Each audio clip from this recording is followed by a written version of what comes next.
Welcome to All Things in the Name of Love. If you like this show, please like, subscribe, and share. Thanks. Welcome to another episode of All Things in the Name of Love. Today I have with me a beautiful soul sister that we've been trying to connect with for a few months, Kara Goodwin. Among other things, she is a meditation and spiritual transformation coach. And what I loved in your little tagline was instilling calm through meditation, and that you're a beekeeper. Because we have to have a discussion about bees during this because I've had magical experiences with them. Oh, they're So, amazing. so first I want to ask, how did you come into this state of going within much more deeply?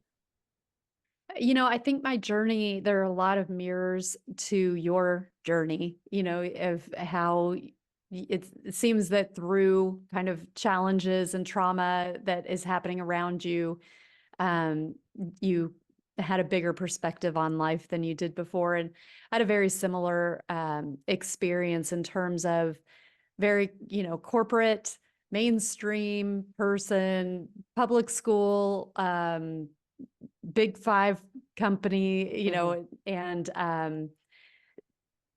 and then my personal world just crumbled, and there were a series of deaths and major surgeries um, in my close family. So Mm. that all happened within a series of 7 months. So it was my sister-in-law passed away, our dog passed away like 3 weeks later. Oh, My stepdad had a brainstem surgery. My mother-in-law was hit by a motorbike while she crossed the road. And then wow. my stepmom ended up in the ICU with a failing heart and had a heart transplant. And Wow. all of that, that's just my immediate family Oh, and my in-laws. We also had one of our best friends who was a groomsman in our wedding was diagnosed with a brain tumor in that time too. So oh my it goodness. just seemed like everywhere I turned was just it was like the sky was falling, everything that I thought was stable was Hmm. at risk. And Wow. that really threw me for a loop. And so I found meditation. I really had felt called to meditation for a long time, but it was one Hmm. of those things that I thought, oh, everybody can do this, so I'll just sit down and meditate. And then I very quickly it was like, oh, my thoughts are just firing off, and I'm just sitting here like with racing thoughts. So I would stop doing it because I knew I wasn't meditating and I wasn't getting anything from it. And I was super busy. So I was like, I don't have time to just dedicate time to sit here and let my thoughts run away with me. And so I had felt drawn to meditation, but I had never developed a practice. And when all of this was happening, I really felt like, okay, there's something to this meditation thing. This is the time that I really need to explore it. And so that was when I started using meditation just to feel calm, Yeah. just to be able to get control of my nervous system, even though I didn't know that's what I was doing, but Right, right. just to get rooted in something that felt more solid than, Hmm. Hmm. this world that was changing around me so fast. So I came to meditation from a very secular place, even though, funnily enough, I was learning from monks of a certain tradition, from more of a yogic tradition. Hmm. And so they were spiritual, but they also were trying to bridge the world. So you could approach it from a more secular perspective. And that was really what I was doing. I was sort of Okay. rejecting or holding at arm's distance all of the God stuff and really just wanting to, like, oh, physiologically there's cause and effect Hmm. things that we can do, and that's what I was interested in. Okay. And then over time, spirituality has been, connecting with God and feeling that divinity within me and activating more of that divinity has been really the thing that keeps me going. That's the main part of my meditation now. And then the calmness is that low hanging fruit that's like, oh, as I dedicate myself to being an instrument of the divine, the calmness is just there. Hmm. So you talking about kind of the tagline of like instilling calm, that is something that I understand as being very important just for people to feel more like people, Hmm. less Hmm. like bots or whatever, Right. however we feel these days. But it really has become this byproduct. Mm. And it's one of those things, and I imagine you are the same, where people, when they're in our field, will notice that they feel calmer. I get told this all the time by people who, well, by all kinds of people, but Mhm. specifically people who don't have a meditation practice, who aren't trying to work on themselves, who are still keeping that aspect of themselves well hidden. Mhm. And then we interact and they're like, oh my God, I feel so much calmer. And they're not, it's just one of those things that's like in the field now, Right. so Well, that's kind of my beginning. one of the ways it shows up for me is people, strangers, will come up and tell me their life story. Yeah. I'm like, I thank you. I don't. Yes. So my journey has been like, okay, holding space for that and seeing the differentiation between holding space and people pleasing. Ooh, I like that. I mean, Yeah. and let me add this element too, because one thing that comes up time and time again is that I'm a secret keeper. And my mentor had told me this, like he realized that he was like, oh, you're like this, like he calls me the secret keeper. And there's a lot more to that in terms of just like, but he recognizes that people do want to tell me things. And I'm surprised a lot of times by how deep they'll go so fast. Hmm. But it's come up in my gene keys. It's come up in galactic readings I've had. Yeah. It comes up over and over in all these different facets Wow. of um, secret keeping and being entrusted with secrets and things like that. And it's so I wonder if there's an element of that too with you. It I mean, probably it is. seems clear that there is. Yeah, because I've had one of the weirdest ones was I was in Moosehead Lake, Maine, looking to get wax, like how to upgrade my cross-country skis. Like that was the purpose I came into the store for. An hour and a half later, I still didn't get the response to my question because he was too busy talking about his grandfather being a founding member of the town, and my former partner was like, "What are you doing?" And I'm like, "I don't know, help." Yeah. Don't need all the secrets. Just wax my skis. It was really funny because I hadn't had that strong of a wow, okay, he has never said any of this to anyone. And for some reason, my presence just opened the vault. Yes. Isn't it funny too how little we have to say? Mhm. Because I will get like, oh my God, I feel so much better. And I'm like, I have said 2 words. Like I've hardly said anything and they feel so much better. Oh It's yeah, really funny. it's really beautiful. I mean, I've had people come up to Walmart and just like, I'm like, thanks for sharing your story.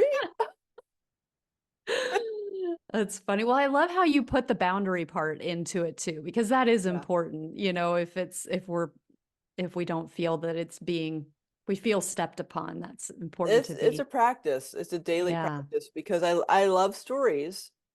I mean, otherwise I wouldn't have a podcast.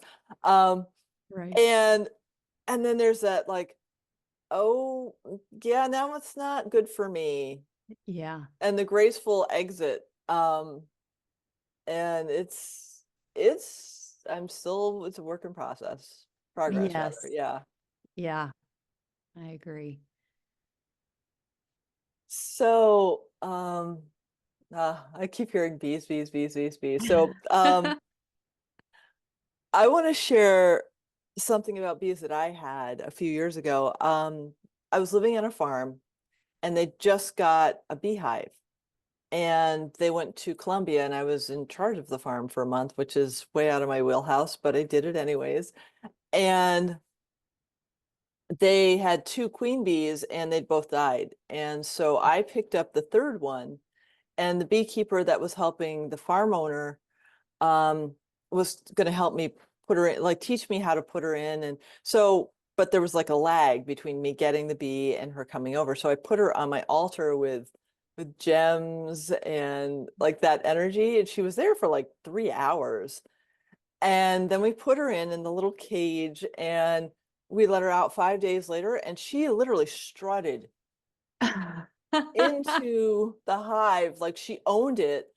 And the beekeeper was like, I have never seen a bee like just own a hive like that. And I'm like, that's so maybe I don't know if my altar had anything to do with it, but then I was guided to play a nun's from I think the 14th century. Her name is Hildegard, and I played the music that she wrote to the bees. And I would walk in there and I'd cry if I saw somebody died. And I mean, the connection was so profound.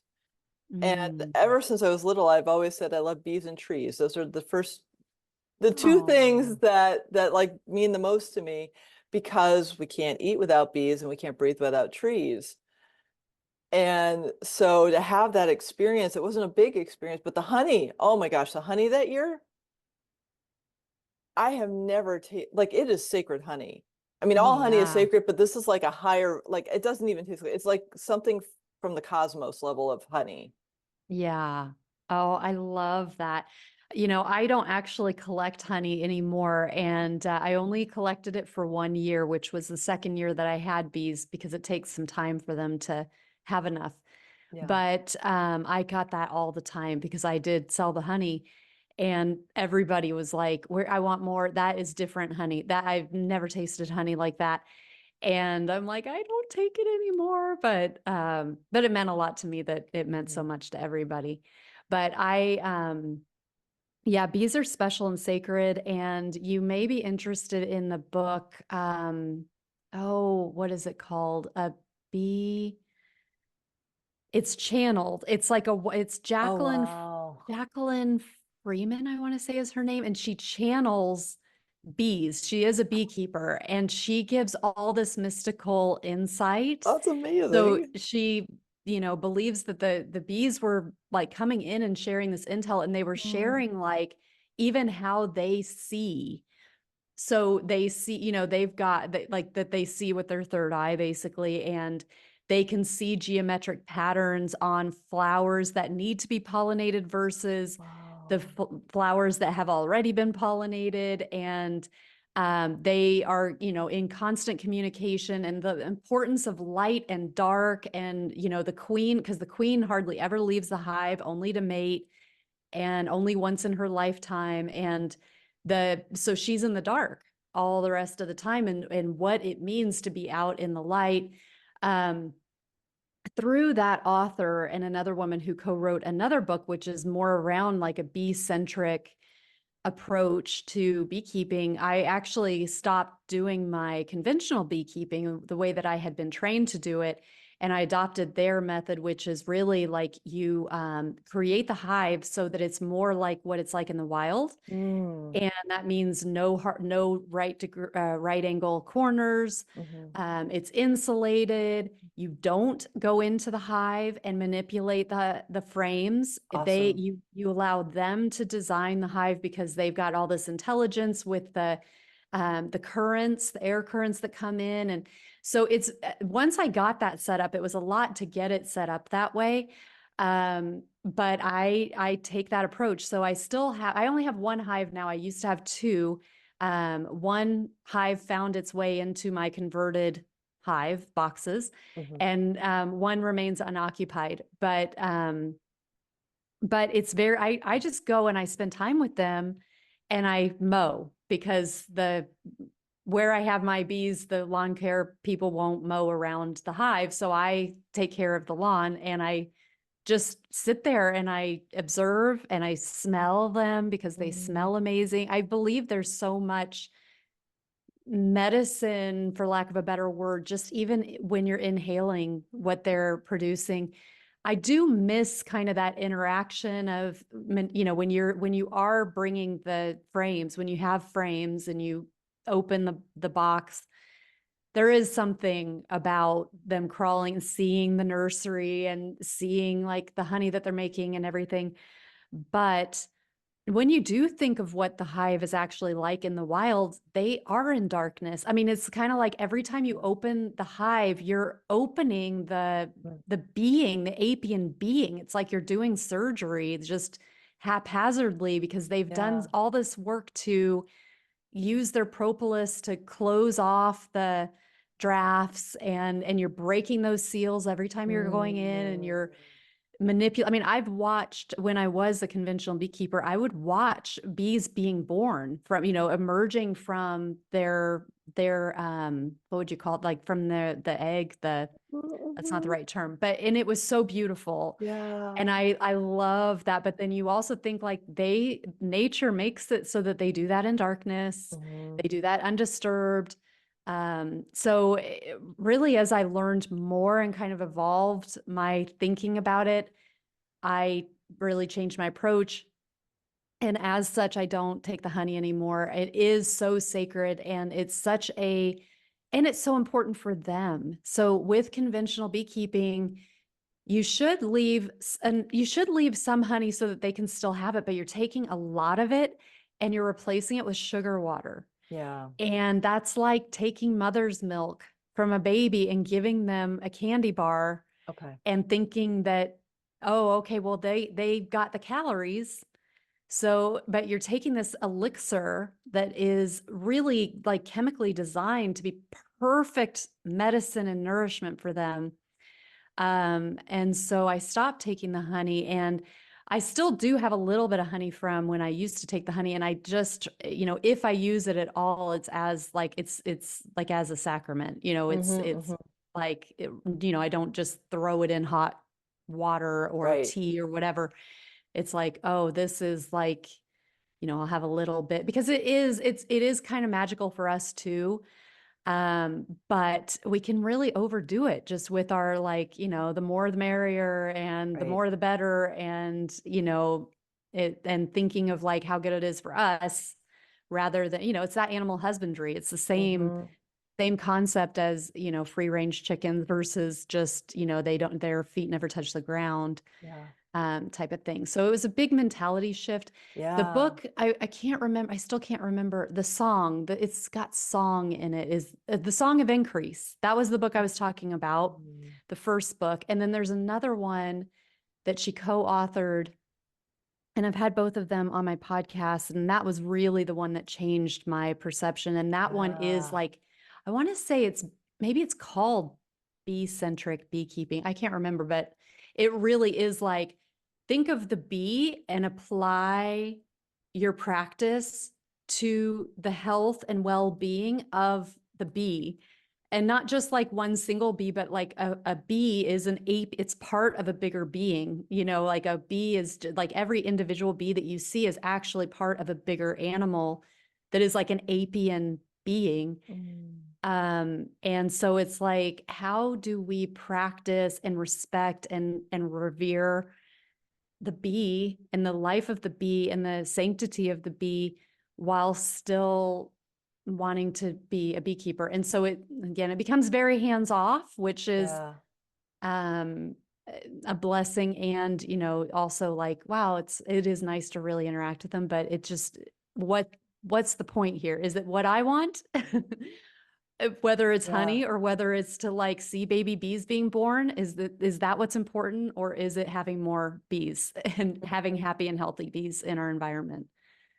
I So, love that shift because it comes in, what I've seen with my body talk animals is that there's a shift in consciousness with the animals, and they want to have that relationship of having stewards as opposed to being emotional support.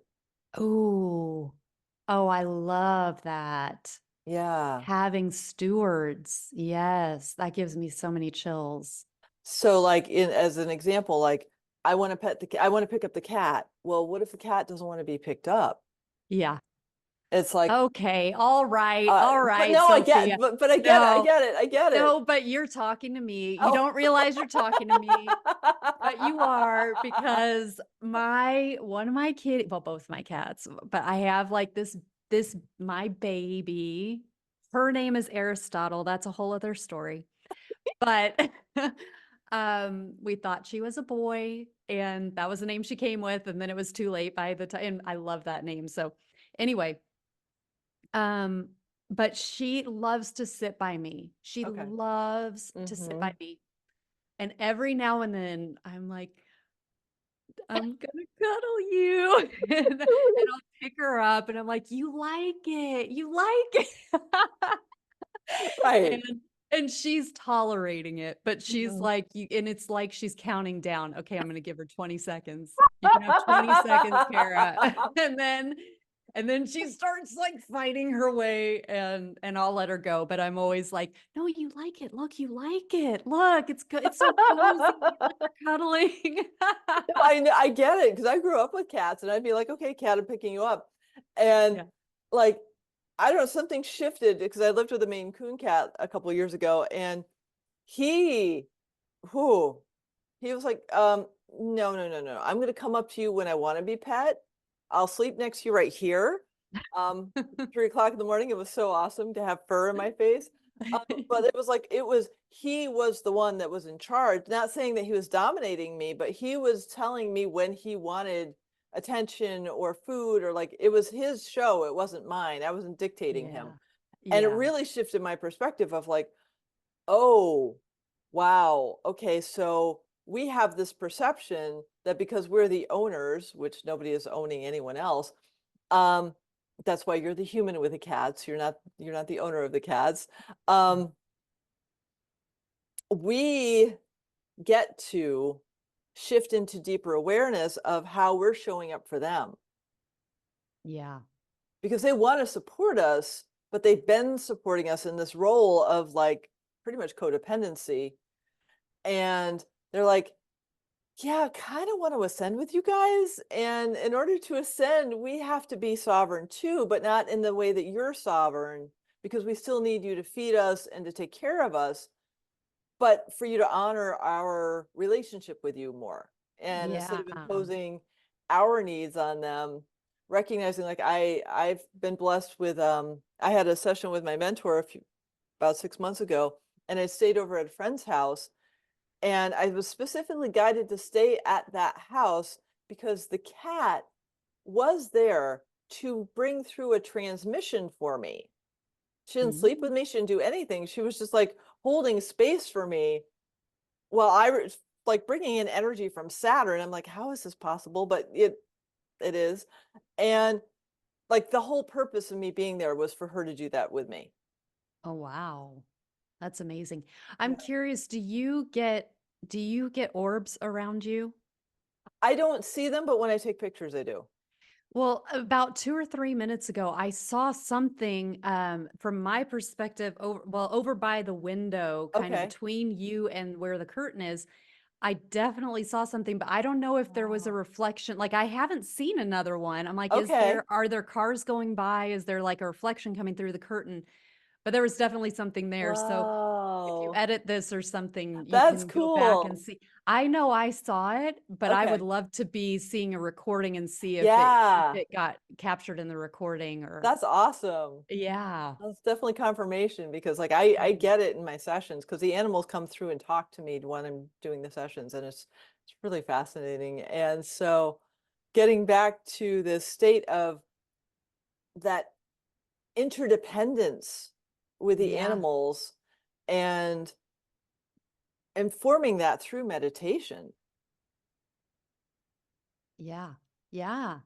I love that. I mean, and that's so powerful. And I love that you get that on the more domestic animal side.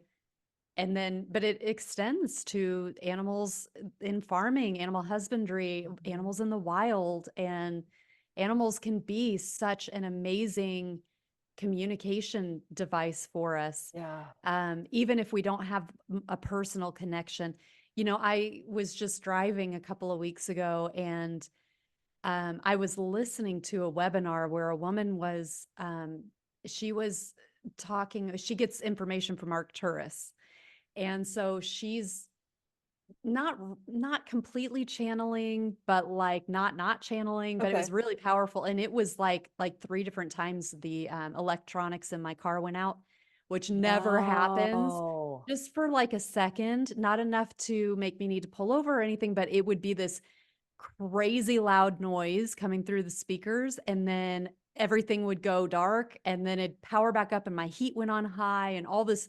It was really interesting. But there was a bald eagle.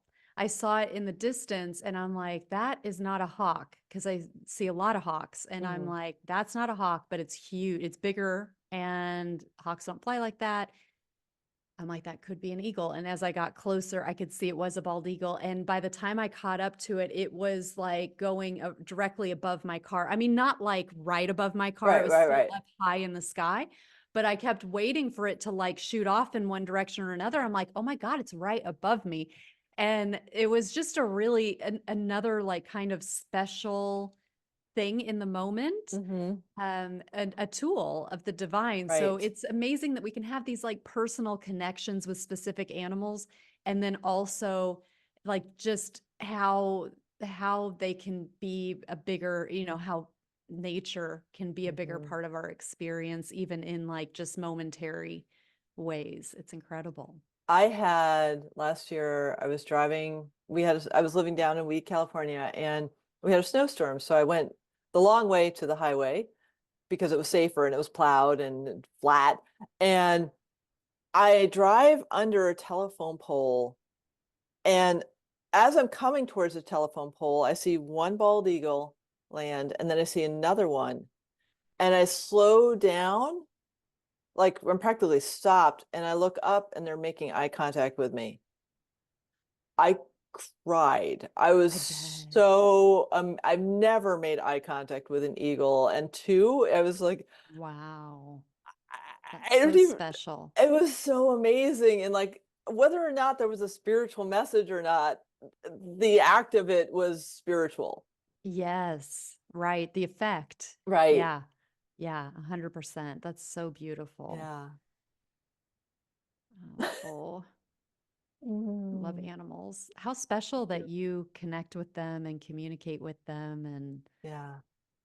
yeah, I know that my cat, you mentioned about that cat working with you with the Saturn stuff. I know that there have been a few times, and it doesn't happen all the time, which kind of makes the rare times that it happens even more special. Hmm. But like where my cat will be sitting with me and looking above my head, and I'm like, what is she looking at? But it's like right above my head. Hmm. And, I have mystical experiences sometimes, like before I fall asleep, where they're kind of like shamanic journeys type of thing, where I'm not asleep yet, but I'm seeing Hmm. visions and receiving intel and things like that.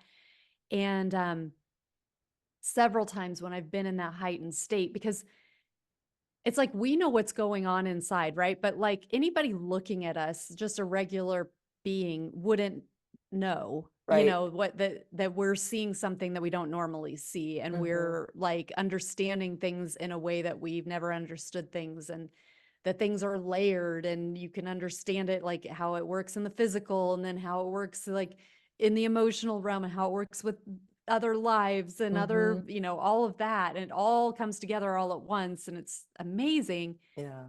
But so many times my cat will come, the other cat, River, and she'll like open her mouth and dig her mouth and her nose in up at my crown, like right at the top of my head. This has happened so Oh. many times, and only in those states. She does not do this at other times. So it's like, what is she doing? Like it's so specific.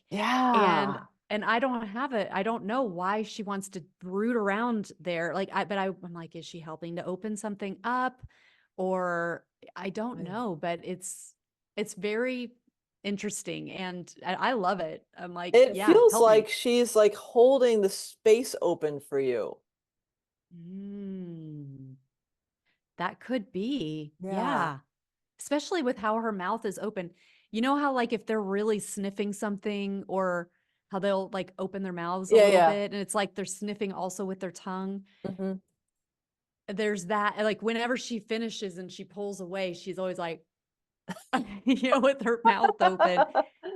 Um, so that, I mean, just literally the mouth being open and you saying it's like she's opening, helping to open space. And Mhm. that very well could be. Yeah.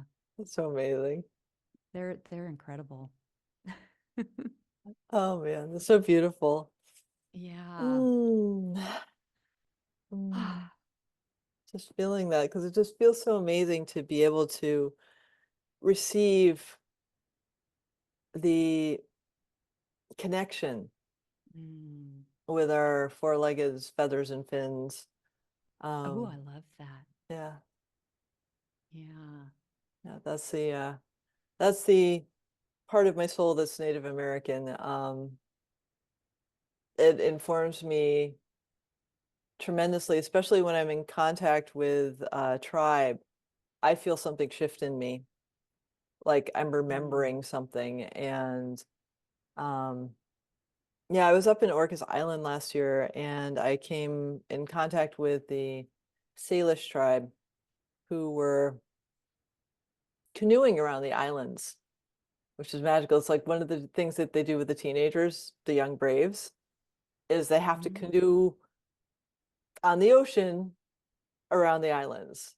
And so when I tuned into their energy, I felt a shift in my awareness of like the interconnectivity of all of life as opposed to me being separate from it. Mm. And when we had a potluck when they came onto shore and there was talking and I was guided to stand near a redwood tree and the redwood tree pulled me back like this and I stood on my tippy toes to like balance and that tree started talking to me Wow. because of the presence of the tribe. Like it opened the field for me to be able to experience it. And then I think it was the next day, we went up to Mount Constitution and we did a group meditation. I've never meditated with a tribe before. So it was only like a 10-minute meditation. And we just tune in and I'm feeling the energy. And I hear Mary Magdalene's daughter, Sarah Tamara, come into my field for the first time I've ever experienced it. And so it was like, this is a different dynamic. Like I'm getting a deeper level of connectivity because of this energy field I'm part of. Wow. Yeah. How amazing. So is this part of your ancestral lineage? Nope. Soul. Okay. It's soul. Wow. Yeah. Yeah. I'm Northern White European. So it's really interesting that my soul is like, yeah, that's what you think. Yeah. Well, I'm curious about that because I don't know of any Native American lineage that I have physically Mhm. or ancestrally, but I feel a strong connection at the soul level as well. And I have had rather recently like this in a meditation where I felt that there was this adolescent Native American, and at first I thought it was a girl, and then I was like, actually, it might be like a feminine boy. I think it was a feminine adolescent boy, but they were in a dancing ceremony, and to the extent that I started like hearing the beat. And like in the meditation, I was even like Wow. moving to the beat, but I could like sense them stomping and how like the rhythm of how they were stomping and that they were doing Wow. it in this specific kind of circle, like as a group. But this one particular adolescent seemed to have like all of my attention. And it was kind of an inside outside type of like I was sort of like seeing it through their perspective, but also seeing from the outside. Mm. But Mm. I felt that the whole purpose of the ceremony was for them to be able to reach out to other aspects of them across time, and that was like they were intentionally doing that to connect and Oh, to bless. And so it was really, really special to kind of have that. yeah. And it, but it's one of those things, like it's so internal. Like this was my understanding of what was happening. So, was I 100% right? I don't know. It was It, just that's what was coming right. through for me. That's what made sense. And that's kind of the yes that I got. But um, it was really beautiful and powerful. And it was one of those sort of like highlight experiences Hmm. where like that has really stuck with me. And just kind of feeling the movement and hearing the beat and Yeah. understanding the intention and feeling it on this side, Hmm. of like, Hmm. wow, you did it. You did reach across time and space and connect with me. Yeah. That's beautiful. So, I've yeah. been working very, very, very slowly. So it's been 2014. So it's 10 years of me working on and off with a novel because it's channeled.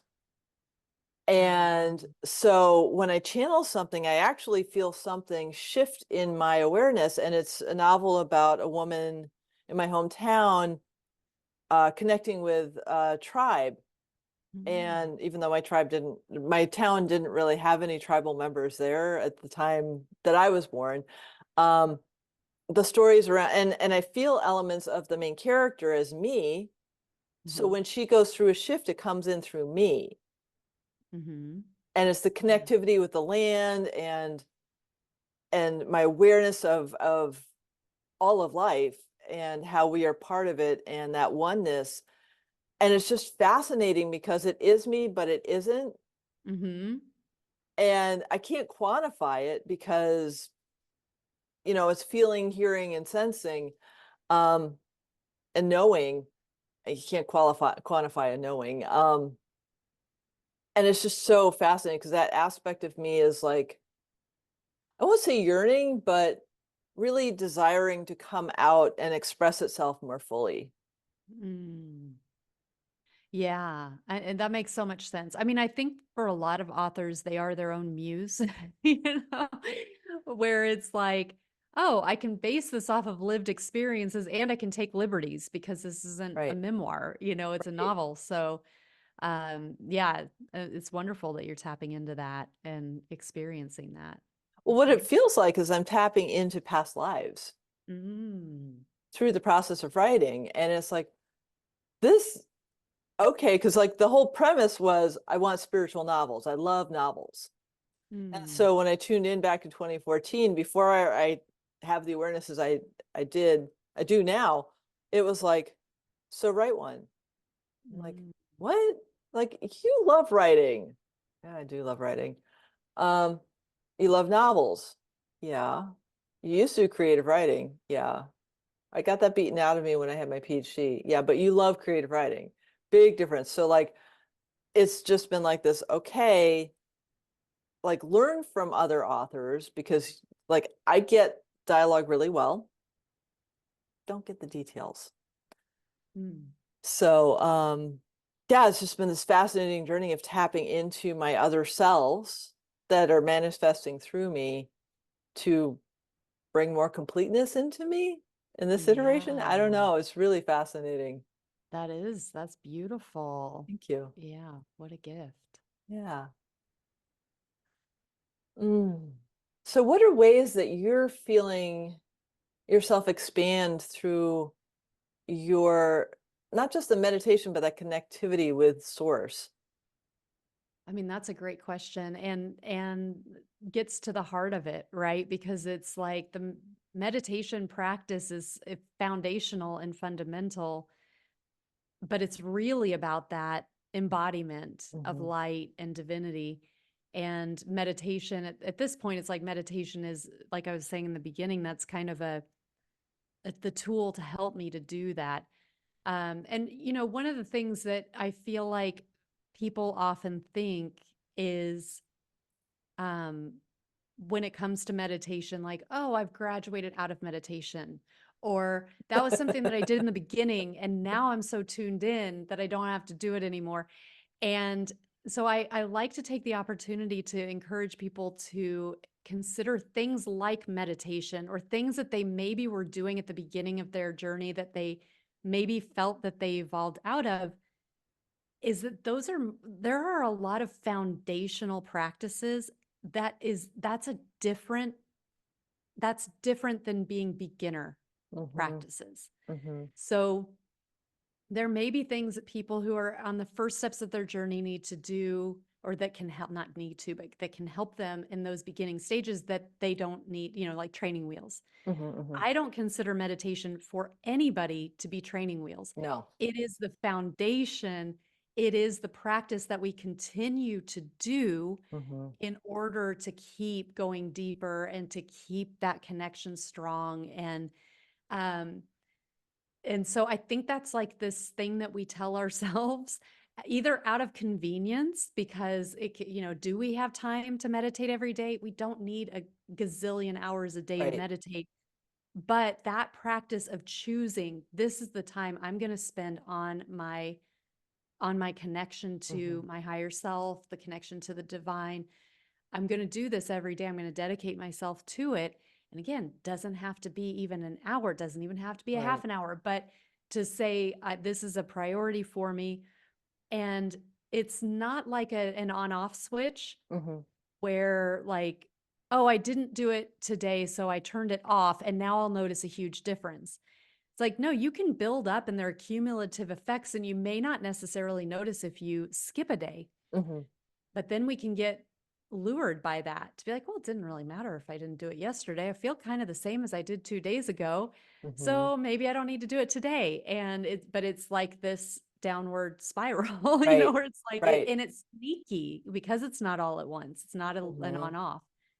Um, I feel that I got a little bit, I didn't directly answer your question, and now I'm trying to Okay. remember exactly what your question was. Do you remember? It was something about how the meditation has deepened your connection with the divine.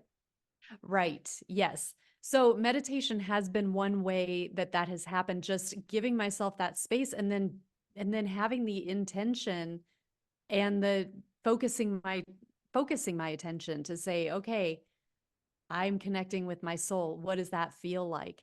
I'm opening myself up to divinity, allow that light to pour in, and then just observing, having the intention, having the kind of trust that what I'm intending is what I'm experiencing and feeling into that. And then Mm. the more I do that in meditation, the more I can connect to it even outside of meditation, where Hmm. it's like, okay, I know what it's like when I'm connecting to my soul and when I'm not connected to my soul. Hmm. So where am I right now? And if I'm not plugged in, okay, slip into that. Yeah. And there's so many things that we can do, even, in addition to meditation. Hmm. I think you mentioned about somatic practices, Oh right? yeah. Yeah. So that's something I'm more intentionally doing, where it's like, okay, let me intentionally take time Yeah. to move and to have intention behind that and to feel into that. Hmm. That's a little bit newer for me because I have been so much more focused on like sitting and meditating and doing it Right. that way. But there are so many tools at our Oh yeah. disposal. Oh yeah. Um, Sound and using sound, connecting with sound is another way. We talked about animals, like that's a big Hmm. one for me, in nature. So there are a lot of entry points, even if Yeah. we don't feel like complete resonance with breath work, for example. Right. It's like, well, there are other aspects to the prism, right? Hmm. Hmm. No, I get that. I get that. Like somatic healing it came in right after I finished taking body talk classes and I started doing my own work. And at the same time, my friend Angela, who does really, really deep, incredibly deep somatic healing, started offering classes from what she had learned. And then I took a class about being a heart-based leader at the same time. So I'm learning how to get in touch with my feelings more deeply, while I'm opening my heart in this course, and like so many tears in the most beautiful way, because I learned to go from I don't want to cry to thank you so much for letting me cry because I can actually feel now. Mm, yeah.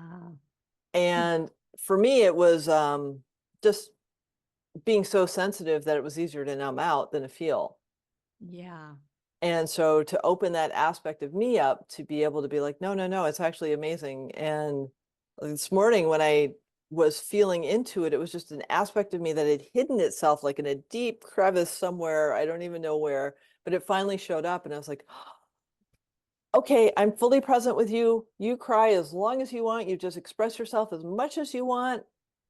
Wanted the whole day off, but you know what? It's like it's okay because I released what needed to be released at the time. Hmm. And if more wants to come out at this time, it can. And if not, it'll come out later. Yeah. I love that. I Thank mean, you. that's so important too, the shadow work, Mhm. these hidden parts of us. And I mean, and you didn't say exactly shadow, but and It maybe you don't was. consider it that, No, but it is. It is. well, I feel that so many people think that our shadows are these scary things that we are not meant to engage with. And it's, Mhm. kind of the difference between like beings of light, beings of dark, or like the monsters within us, the demons Right. within us, or whatever. But it's like, that's not really accurate. The shadows, they can be energies that have kind of latched onto us. That Hmm. is that is a thing too.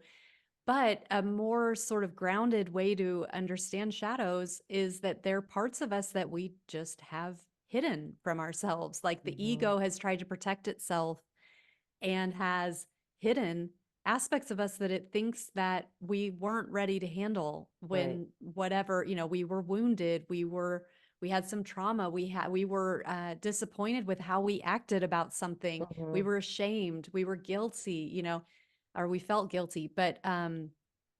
So, but it's like, even though we don't want to look directly at them or the ego is trying to hide them, they're still affecting and informing our responses, our reactions Hmm. more than our responses.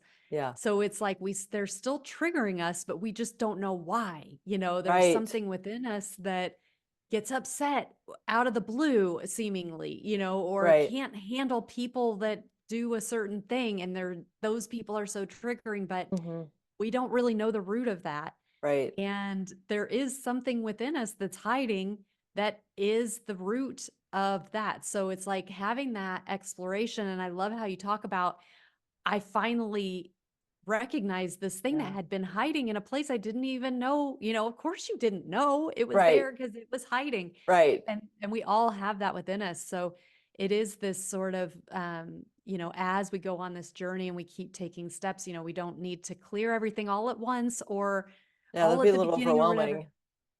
Exactly. We want to respect that kind of divine timing and just the natural flow of things, Hmm. while also being brave and being courageous and not feeling that there are, that these things are like evil or they're Hmm.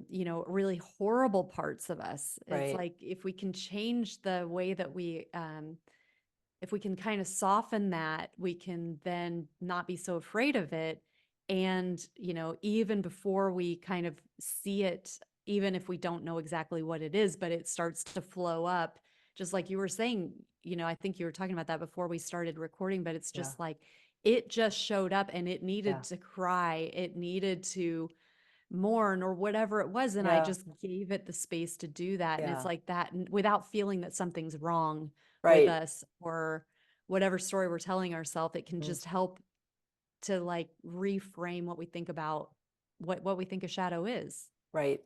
Right. I used to turn that historian on my inner child I and love that. tried no, no, it was bad. It was bad. It Oh, was okay. I thought you were bad. saying you were No, giving it like no. a voice, Oh like, no, no, no, no, no, no, okay. no. What I would do was I would like dig, dig, dig, dig, dig, dig, dig, dig, dig to find the thing.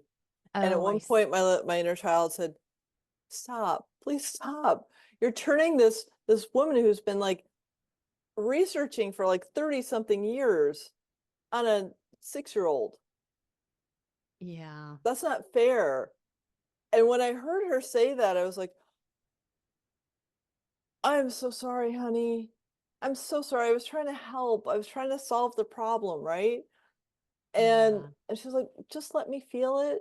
I'm like, oh, honey, of course I will. And ever Yeah. since then, like I've changed the neural pathways. If something comes up, I immediately go into somatic presence. Mm. And it's been a practice. It hasn't been easy, but like now that I'm at this point where it's like, oh, yep, something's up. I'm just going to shut down everything else. I'm going to be present. I love it. Thank you. So you mean you were more like in your like going left brained about it, like Very, very much let's so. analyze all this. That's so me too. You know, that's been a part of my journey too, where it's like, okay, I've just historically, through most of my life, I really valued my analytical side and my Uh-huh. rational brain Yeah. Uh-huh. thinking. So Yeah. it can be a process. I mean, I've experienced that where it's like, okay, just allow the feelings, the Right. felt sense, the acceptance, the not having to know. But that's a huge barrier for Cool. people. And I've been like that too. Yeah, it's what happens now is because it's still pretty active. So I'm like, okay, what bone can I throw it to like focus on something? And so it dives into quantum physics. Yeah. Not the calculations or anything, but the theory of it. Yeah. And so that makes my left brain happy while my right brain's like, no, I'm already in quantum physics. I'm good. You don't need to study it. But it's like, Yeah. but I want to understand it. It's like, okay, well, if you want to understand something, here you go. Go fetch.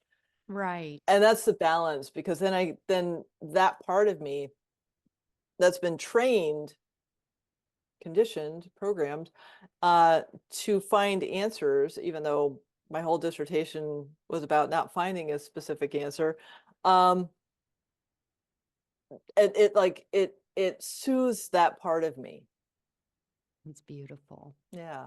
Yeah.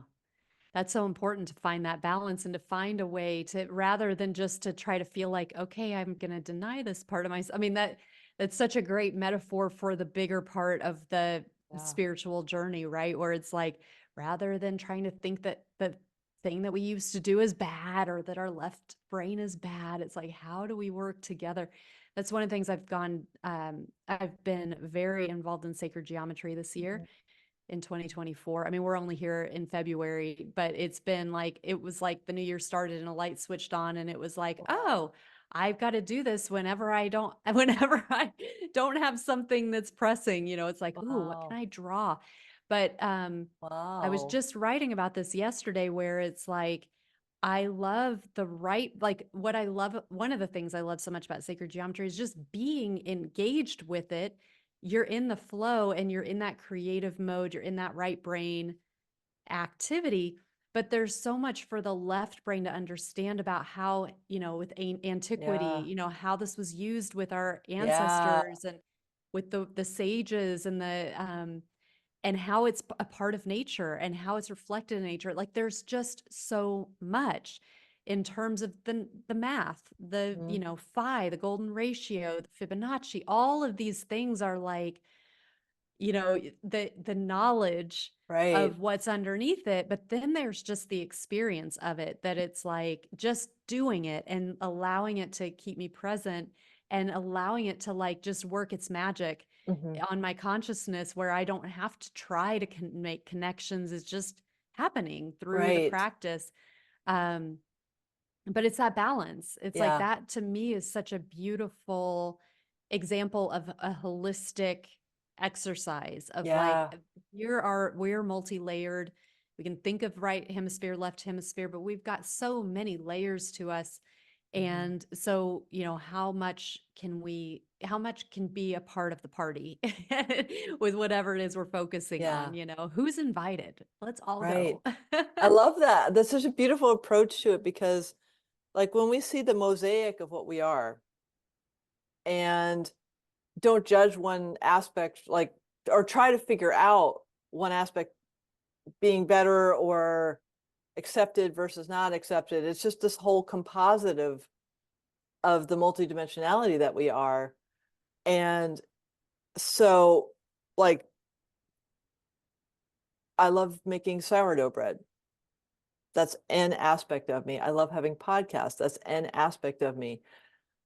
There's so many other aspects to me, and one isn't more preferred than another. It's just showing up in a different way. And so to allow myself the space to experience all of those is, that's my sense is that's how we